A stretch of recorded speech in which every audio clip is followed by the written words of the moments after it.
기도드리겠습니다. 아버지 하나님, 오늘 아침에도 저희들을 깊은 잠에서 깨워주시고 먼저 주의 전을 향하여 나오도록 우리 마음을 재촉해 주시고 또 이것을 가능하게 하시고 이것을 실현할 수 있도록 인도하셨으며 우리 하루 24시간 중에 가장 귀한 시간 또 우리 생애의 첫 시간을 하나님 앞에 바치는 거룩한 시간에 우리가 여기 있게 해주신 것을 진심으로 감사드립니다. 나약한 저희들이지만 이만큼 강하게 하셨습니다. 말할 수 없이 게으른 사람들이지만은 이렇게 부지런하도 하셨습니다. 아무것도 모르고 사는 저희들을 이렇게 선한 길로 인도해 주신 그 크신 은혜와 사랑을 진심으로 감사합니다. 하나님 아버지, 우리는 하나님 앞에 그릇되게 행할 때가 너무 많았습니다만은 여러 가지로 우리를 이끌어 주시고 강하게 붙드시고 깨우치는 중에 오늘도 거룩한 이름을 받들어 정도로 살아가게 해주시는 것 진심으로 감사하옵나이다. 한반도 남단의 이 조그마한 이 나라가 많은 인구와 함께 어떻게 이렇게 평안하게 이 많은 정변 속에서 나갈 수 있는지 온 세계가 다 기적처럼 보고 있습니다. 하나님이여, 우리에게 이 같은 큰 은혜를 베풀어 주신 그 놀라운 은혜를 진심으로 감사하옵나이다. 주께서 우리에게 이렇게 크게 은혜 베푸시건만 감사할 줄 모르고 여전히 우상을 섬기고 또 방탕하며 타락하며 그리고 서로 무릎짓고 시비하고 폭력이 난무한 이런 어려운 세대를 만들어가고 있습니다. 그럼에도 불구하고 주는 우리의 단비를 주시고 오늘도 큰 은혜를 허락해 주시는 그 사랑을 생각하며 주께 감사와 찬송과 영광을 올리옵나이다. 하나님 아버지, 여기까지 인도하신 이여 앞으로도 인도하시고 끝없는 혼란 속에서도 평온을 지켜가게 하신 주님, 주의 평화가 이 땅에 깃들게 하옵소서. 하나님 아버지, 우리가 여기서 기도함으로 우리 민족이 복을 받고 이 도성이 복을 받게 하옵소서. 우리가 여기서 기도함으로 우리의 자녀들이 복을 받고 우리의 기업이 복을 받게 하옵소서. 하나님의 뜻대로 사는 자에게 수천 대까지 복을 주시마 하신 대로 사자손손 이 축복을 이어가게 하시고 떡반 그릇에까지도 복을 주신다고 하신 대로 우리의 산업과 기업이 복을 받게 도와주시옵소서. 하나님이여, 아무것도 모르고 사는 저희들을 인도하신 주께서 우리가 알지도 못하지만 알아도 속수무책인 저희들을 이제 남은 생을 선한 길로 인도하여 주시옵소서. 하나님 아버지, 오늘 하나님의 말씀이 바르게 전해지게 하시고 또 들려지게 하소서. 교회된 사명을 잘 감당하도록 은총을 주시옵소서. 교회를 섬길 때 기쁜 마음으로 감사한 마음으로 섬기게 하시고 진정과 정성을 다할 수 있게 하옵소서. 특별히 주께서 함께 하시고 은총을 더하사 이 나라가 복을 받게 하옵소서. 지금 이념 자체가 흔들리고 있고 여러 가지로 혼란 가운데서 우리가 많은 것을 우려하고 있습니다. 인간의 생각, 인간의 그릇된 주의 다 물러가게 하시고 하나님의 뜻만이 조용히 나타나게 하옵소서. 요소요소에 세워주신 주님의 일꾼들, 엎드려 기도하는 주님의 자녀들, 큰 은혜를 도와서 그 마음속에 주를 사랑하는 마음이 있고 또 주께 향한 정성이 있어서 하나님 쓰시기에 합당한 대로 권세를 더해 주시기를 기도합니다. 앞에 있는 모든 어려운 행사들 은혜 안에 평화롭게 잘 치를 수 있게 하시고 이로써 선교적 역사가 이루어지기도 하며 참 평화가 이 땅에 깃들기도 하며 또 번영의 미래를 약속받을 수 있게 하옵소서. 특별히 기도하옵는 것은 이 나라의 선거는 하나님의 뜻 가운데서만 주의 지명하는 자를 우리가 만나는 그런 계기가 되게 해주시고 아무 혼란도 없이 영원하게 평화롭게 모든 일들이 진행되게 하여 주시옵소서. 하나님 아버지, 저 북녘 땅에도 은총을 더하시고 주님께서 함께 하셔서 가난과 억압과 고통에서 건져주시고 우리가 해야 할 마땅한 도리를 다 할 수 있게 하옵소서. 맡겨주신 고아들 여수히 잘 기를 수 있게 하시고 병원을 짓는 일이나 대학을 건축하는 이 모든 일들이 아름답게 진행되면서 전쟁을 막을 수도 있으며 굳게 닫힌 문을 열 수도 있으며 복음 안에 통일은 첫 걸음을 이루고 그 문을 열 수 있게 하여 주시옵소서. 지하에서 울부짖는 성도들의 간절한 기도를 오늘도 들어주시옵소서. 하나님 아버지, 해에 있든지 여행 중에 있든지 군문에 나가 있는 젊은이들이나 그리고 공부하는 자녀들, 유학 중에 있는 학생들 다 돌보아 주셔서 죄악 많은 세상 살지만은 죄악에 물들지 않고 주 은혜 안에 잘 키워져서 하나님이 필요하시는 일꾼들로 양성되게 하여 주시옵소서. 특별히 병중에 있는 분들과 슬픔을 당한 가정에 큰 위로를 더하시옵소서. 주여 이 날이 복되게 하시고 아름답고 귀한 일들을 경영할 수 있게 하옵소서. 모든 생활을 통하여 주만이 영광을 받으시옵소서. 주 예수 그리스도의 이름으로 기도드립니다. 아멘. 하나님의 말씀 계속해서 우리 마가복음 12장을 보게 됩니다.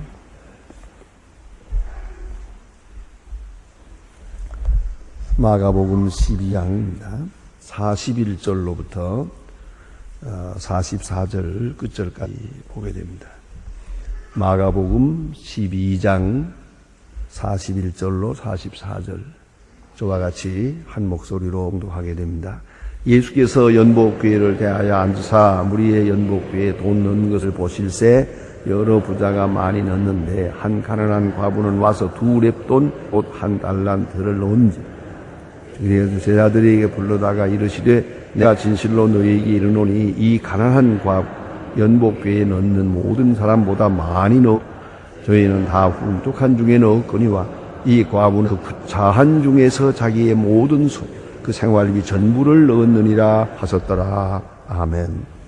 오늘 본문에는 예수님께서 지금 십자가를 지실 그런 엄한 사건을 앞에 놓으시고 성전에 올라가서 가르치시는 중에 미문 곁에서 연복궤에 헌금을 넣는 그 장면을 보시다가 그 보신 대로 말씀하시고 또 설명을 해주시는 그리고 또 그것을 계기로 해서 중요한 교훈을 우리에게 주고 계십니다.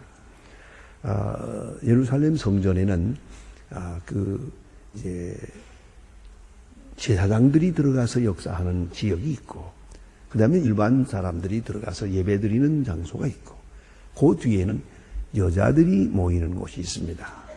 또 그리고 그 옆에는 이방 사람들이 모이는 곳이 있습니다. 이방 사람은 유대 사람들 예배드리는 그게 성전 제단 가까이 가지를 못합니다. 또 여성도 함께 하지를 못합니다. 이렇게 생각하면은 그거 참 인권 문제가 있다. 차별 대우가 심했다 할지 모르지만 사실 그렇습니다. 그래서 회당에는 지금도 보수적인 회당, 그러니까 이스라엘 사람들의 회당 중에 그것도 이제 자유파가 있고 보수파가 있는데 그 보수파의 예배당 가면 이 예배당이 이 바닥이 이렇게 평으로 되어 있지 않고 이렇게 가운데가 이렇게 좀 따로 되어 있습니다. 이렇게 낮아요. 그래서 이렇게 딱 고익이 정해 있고 여기가 이 유대 사람들 남자들이 앉는 곳이고 이방 사람들은 저 뒤에 앉습니다. 저 뒷전에 이렇게 앉게 돼 있고 그 다음에 여자는 이쪽에 양쪽으로 이렇게 갈라져서 앉게 돼 있어요. 제가 거기에 갈 때에 그 여자 쪽을 이렇게 보니까 낯익은 여자가 하나 있더라고요.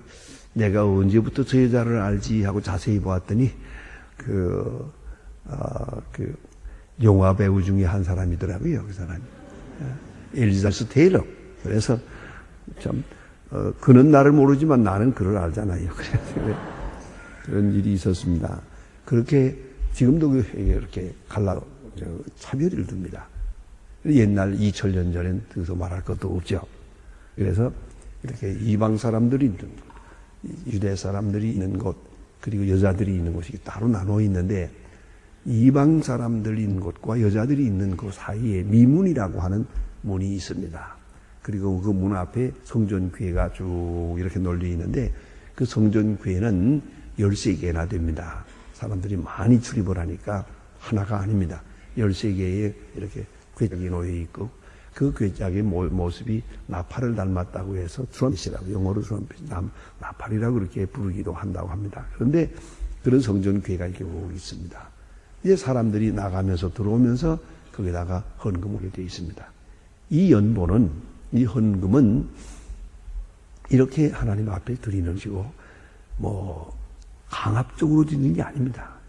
전부가 자발적으로 드리는 것이고, 이렇게 드려지는 헌금이 모여서 이 성전을 수리하는데, 성전을 보관해 나가는데 쓰이는 것이고, 그 다음에 두 번째로 쓰이는 것은 구제하는 데 쓰이는 것입니다. 그래서 성전이 헌금을 많이 해서 넉넉하게 되면 그 창고에 놔두고 많은 절대 빈곤자들을 위해서 이렇게 쓰여지는 그런 헌금입니다. 자, 이제 문제는 여기에 있습니다. 헌금과 연보에 대해서 생각을 해야 됩니다. 같은 말 같이 보이지만 조금 다릅니다. 연보라고 하는 것은 목적이 있어서 쓰여지는 겁니다. 목적이 있어서 모금을 하는 겁니다. 영어로 말하면 컬렉션입니다. 목적이 있어서 그 목적을 위하여 연보하는 겁니다. 돈을 모으는 겁니다. 그런 의미가 있습니다. 그러니까 그것은 어디에 쓰여지라 하는데 거기다가 먼저 기본적으로 목적을 두고 헌금을 합니다.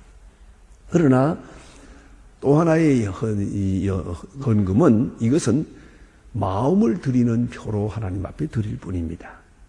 그 어디다 쓰느냐 하는 것은 상관이 없습니다. 그것은 그 다음 제사장들이 알아 할 일이고, 지금 드리는 그때 드리는 순간, 그것은 하나님 앞에 드리는 순수한 마음으로 드리는 것이옵니다. 이 헌금입니다. 그래서 우리 말을 굳이 개념을 정리한다면은 연보와 헌금이 다릅니다. 우리가 주일날 하나님 앞에 헌금합니다. 이것은 예배 드릴 때 우리가 하나님의 말씀을 듣고 하나님 앞에 예배하면서 내 마음으로 예배하고 내 몸으로 예배하고 내 정성으로 예배하고 내 사상으로 예배하고 다 하나님 앞에 예배하는데, 동시에 이것을 종합해서 물질로 예배하는 겁니다.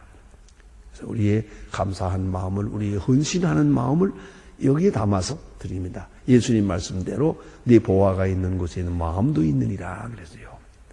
우리의 마음이 있으면 거기 물질이 따라가게 돼 있어요. 함께 종합적이거든요. 그래서 통합적으로 이렇게 물질을 하나님 앞에 바치면서 마음을 드리는 표를 삼는 것이옵시다. 이렇게 해서 드립니다. 이제 또 뭘 의미하는가? 드린다는 것은 회수하지 않는다는 것을 의미합니다. 언제든지 그렇잖아요. 주고 나면 내게서 없어졌고 저쪽에는 들여졌지요. 내게서 떠났어요. 다시 회수할 수는 없어요. 그럼 우리가 마음을 하나님 앞에 드린다. 그걸 하나님이 받아버리는 거예요. 이젠 내 것이 아니에요. 그래서 우리가 이 연보, 이 헌금과 함께 항상 드리는 것은, 또 예배 때마다 드리는 것은 내가 다시 내 마음과 운명을, 내 생명을 다 하나님 앞에 바칩니다. 이제 내 것이 아닙니다. 바쳐진 헌금은 내 게 아니잖아요. 바로 그런 마음으로 헌금을 하게 돼요. 그런데 언제든지 우리가 이 헌금에 있어서 문제 삼을 것은, 이것은 바치는 자의 마음과 정성, 그것에 있는 것이고요. 그래서 하나님 앞에 바쳐지니까 하나님의 마음에 들면 되는 거예요. 이 물질 자체는 그리 중요한 게 아니에요. 그런데 연보의 경우에는 이것이 모여서 쓰여지는데 거기에 우리 생각을 하게 되죠. 그래서 언제든지 헌금하는 생활은, 헌금이라는 것은 하나님 앞에 몸과 마음과 정성, 우리 운명을 바친다는 뜻이 있다는 걸 잊지 말아야 되고요. 연보하는 사람의 그 마음에 꼭 기억할 것은 어떻게 쓰여지느냐는 신경 쓰면 안 됩니다. 그거 절대로 신경을 쓰면 안 됩니다. 심지어는 어떤 경우에는 조금만 죄송하지만 아주 개척교회든가 시골교회에 그런 경우가 많아요. 좀 그런 경우가 많은데 이것은 참으로 유감된 일입니다. 그건 뭐냐면 교회 예산이 모자라요. 목사님의 생활비를 드려야 하는데 생활비를 제때에 못 드려요. 헌금 다 와도 그게 안 되거든요. 그러니까 목사님의 드리기는 생활비를 한 번에 드리지 못하고 그거를 2번, 3번 나누어 드려요. 그러니까 2주일 날 들어온 거 모아서 드리고 또 모자래요. 다음 주일 날 또 모아서 드리고. 그러면 어떻게 되겠습니까? 이 헌금의 80%를 이건 미루 드리게 된다 이 말이에요. 목사님께 드려요. 이렇게 자꾸 세월이 가다 보니 어떻게 되는 거 아니? 헌금할 때마다 마음에 목사님의 주머니에다 넣어드리는 마음이요. 내가 넣어드리면 목사님이 먹고 살고 안 넣어드리면 목사님 굶는다. 이게 여기까지 간다. 여기서 우리가 문제가 되는 거예요.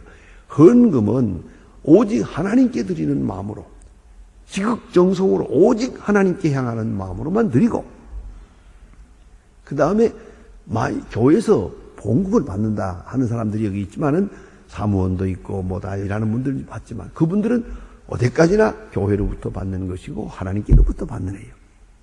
그 누구로부터 받는 게 아니에요. 그러니까 우리가 아무리 헌금을 많이 하는 사람이라도 마치 자기가 목사님의 월급을 준 것처럼 그렇게 생각해서는 안 되는 거예요. 내가 생활비를 드린다 하는 마음으로 한다면 그건 헌금이 아니죠. 그건 절대로 헌금일 수가 없죠.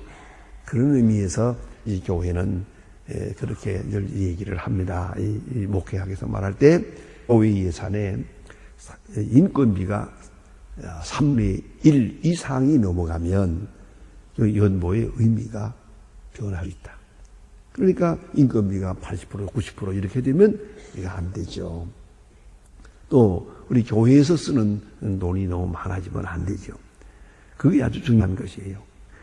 그래서 우리가 이 헌금할 때마다 오직 하나님께 바치는 마음으로만 드리고 그 다음에 어떻게 쓰느냐 그건 우리가 일체 신경을 쓰면 안 됩니다. 그래야 그 참으로 그건 된다 하는 말인데 오늘 본문에 보면 몇 가지 중요한 말씀을 하고 있어요.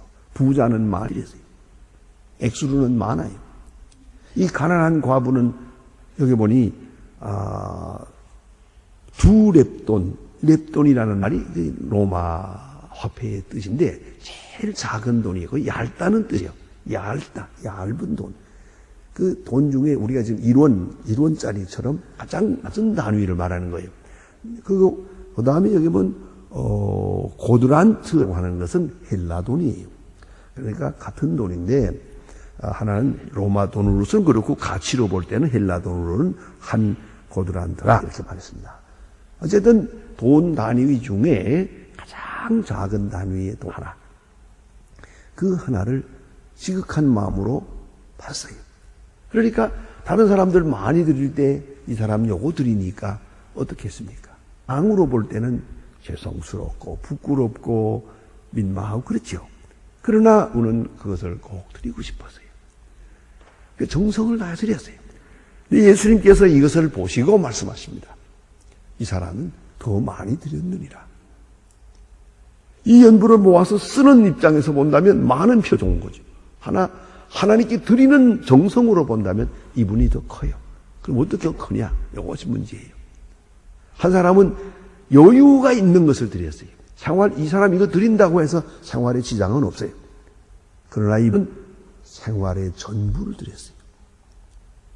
여기서 우리가 생각해야 됩니다. 그 액수의 문제가 아닙니다. 여기 성경에 있는 대로 저희는 다 풍부한 중에 넣었거니와 이 과부는 그 구차한 중에서 자기 모든 소유 곧 생활비 전부를 드렸느니라. 전 여기서 생각을 해봅니다. 이게 물리적으로 생각한다면 지금 이 사람이 입은 옷도 있고 신은 신발도 있고 집도 있었는지 없는지 모르지만 집도 있고 생활비 전부. 그게 어떤 뜻입니까? 그것이 경제적으로 물리적으로 하는 말씀은 아니에요. 생활비 전부를 드렸느니라. 이 무슨 소리고 하니 그만한 의미가 있다는 것이고 더 중요한 것은 자기 생활할 것을 드렸어요. 자기가 먹을 것을 드렸고 자기가 써야 할 것을 드렸어요. 자기가 못 쓰는 거예요. 드린 것만큼 자기가 못 쓰게 되는 거예요. 자기 생활에 지장을 받는 거예요. 그것이 진정한 의미에서의 헌금입니다. 언젠가 한번 제가 영락교회, 그 서울영락교회 옛날에 한경직 목사님 목회하실 때 붕회를 인도하러 간대. 그래서 아주 참 중요한 말씀을 들었어요. 주일날까지 하게 됐는데 주일날 마침 헌금하는 일이 있었어요. 그때 어떤 일을 위해서 헌금을 하게 되는데 목사님 이렇게 광고하시는 걸 보았어요. 여러분 마음속에 얼마를 해야겠다 한 거가 아마 집에서 의논도 하고 계산하고 우리 생활이 지금 그렇고 형편이 이러니까 요만큼 드려야겠다 하고 정하나가 있을 겁니다. 있지요. 다 마음속에 다 있을 거 아니에요? 그 다음에 이제 말씀을 하시는데 그것에 배를 드리세요. 그래야 헌금이 됩니다. 그러더라고요. 다 계산하고 요만하면 되야. 그거까지 그건 안 돼요. 배를 들여서 내 생활에 지장이 와야 돼요. 내가 입어야 할 옷을 못 입어요. 내가 먹을 것만큼 못 먹어요. 내가 써야 할 만큼 쓰지 못해요. 내가 그걸 줄여야만 돼요. 그래야 그만큼 분량의 마음을 들인 것이 되는 거예요. 그걸 잊지 말아야 돼요. 가령 예를 들어서 쓰고 남는 거라고 합시다. 아무 의미도 없는 거예요. 더구나 가끔 그런 경우가 있어요. 내가 세상 떠나게 됐어요. 이 어차피 못 쓰게 됐어요. 그 사회에 환원을 한다 뭐 그렇다마는 사회에 환원을 안 하면 제가 어떡할 거예요? 가져갈 거예요? 그건 아무 의미가 없는 거예요. 내가 쓸 것을 안 쓰면서 드려야 그만큼의 의미가 나는 것이거든요. 그러니까 다른 사람들은 여분을 드렸어요. 오늘 이 과부는 자기 생활비를 드렸어요. 생활비를 드렸다 이 말이에요. 그게 다른 것이에요. 그러니까 좀 큰 헌금을 한다면 내 생활이 휘청해야 되는 거예요. 그래야 진짜로 되는 것이죠. 자, 여러분 선물을 한번 생각해 봅시다. 내가 누구에게 선물을 한다 할 때 내가 쓰다 나머지 들고 내가 버릴 거 그 사람에게 주고 그거 되겠습니까? 그 사람이 마음 감동이 되겠습니까? 마음에서 마음을 주는 건데요. 이 마음을 주는 거거든요. 이게 아주 중요한 의미가 있는 거예요. 그러니까 내 생활 전부를 내가 써야 할, 꼭 내가 쓰고 싶은 게 있어요. 내가 하고 싶은 일인데 그걸 안 하고 드려요. 그게 오늘 예수님 말씀 생활비 전부를 드렸느니라. 아주 작은 것이지만 이 사람에게는 소중한 것이에요. 저 많은 것을 드리는 부자들 그건 여분을 드린 거예요. 그런 거로 이 헌금이라는 것은 전혀 액수와는 관계가 없어요. 근데 그 액수라는 것이 그냥 뭐 과부의 엽전도 그런데 뭐 엽전도 그렇고 이게 아니죠. 가끔 보면 그런 게 있어요. 그 비행기에서도 그렇게 하고 혹은 상점에서도 그 유니세프에 헌금하는 거죠. 아이들, 그 아프리카의 아이들, 거의 그 불쌍한 아이들을 위해서 돈을 주십시오 하는데 거기다 보면은 나머지 돈, 거스름돈 남는 거 그거 넣고 가라.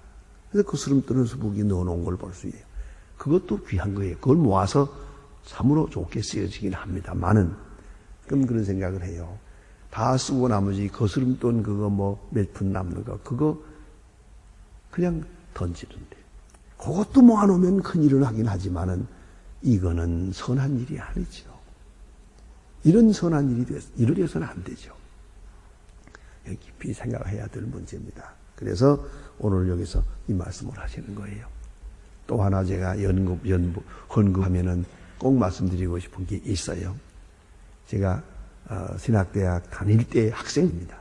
그때 성도교회라는 교회에 전도사로 있었습니다. 이게 황은균 목사님이라고 하는 유명한 목사님, 세계에 많은 영향을 주신 목사님이 계셨는데 그 목사님 그때 예배당을 짓는데 자관 뭐 지타가 돈이 없어서 지타가 말고 얼마나 많은 세월을 걸리는지 몰라요. 근데 연보를 늘 하여가는데 이게 이제 잘 안 되는 것이에요. 생활도 어렵고 그럴 때입니다. 그러나 이분이 자세하게 한번 계산을 해봐야 돼요. 그리고 헌금에 대해서 이렇게 말씀하는 걸 보아세요. 우리가 아무리 어렵고 뭘 한다 하지만은 그때 차 한 잔에 차 한 잔에 500원 할 때거든요. 차 한 잔, 커피 한 잔 마실 때 500원 하는데 둘이 마시면 1,000원 아니에요. 대개 둘이 마시니까 한 잔에 500원 하는데, 예? 둘이 마시면 1,000원이에요. 그분은 이렇게 말씀을 했어요. 다방이라고 하는 담배 연기가 자욱한 골목집에 들어가서 그 서양 사람들이 마시는 커피라는 잔 홀짝홀짝 마시고 아깝지 않게 돈을 내주고 나오는 우리의 생활에서 주일날 하나님 앞에 몸과 마음을 다 바쳤다고 하는 헌금에 10원짜리가 270장이 웬 말이냐. 그래서요. 평균 270장이 나오는 10원짜리가. 도대체 차 한 잔에 5원 하는데 어떻게 10원짜리 헌금이 있냐 이거예요.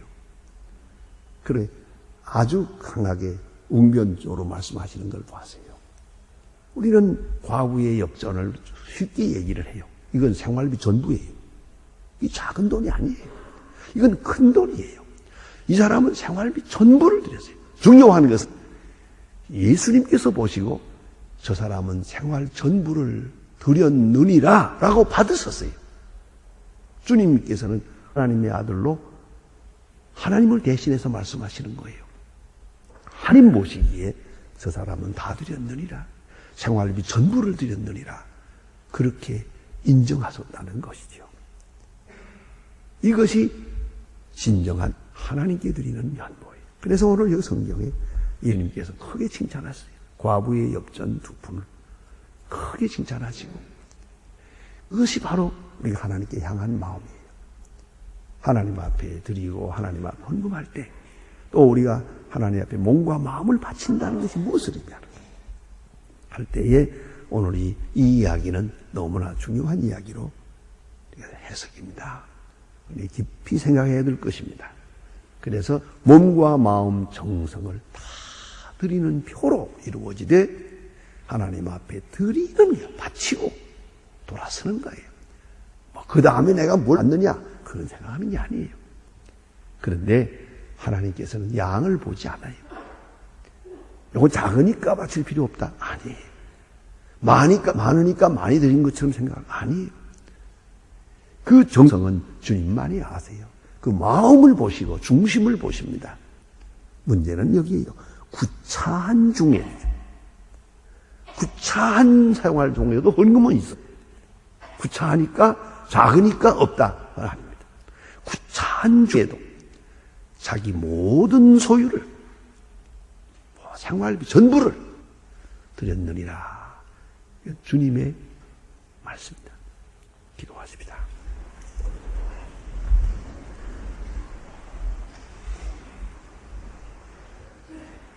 하늘에 계신 우리 아버지 이름이 거룩히 여김을 받으시오며 나라의 마옵소서 뜻이 하늘에서 이룬 것 같이 땅에서도 이루어지이다.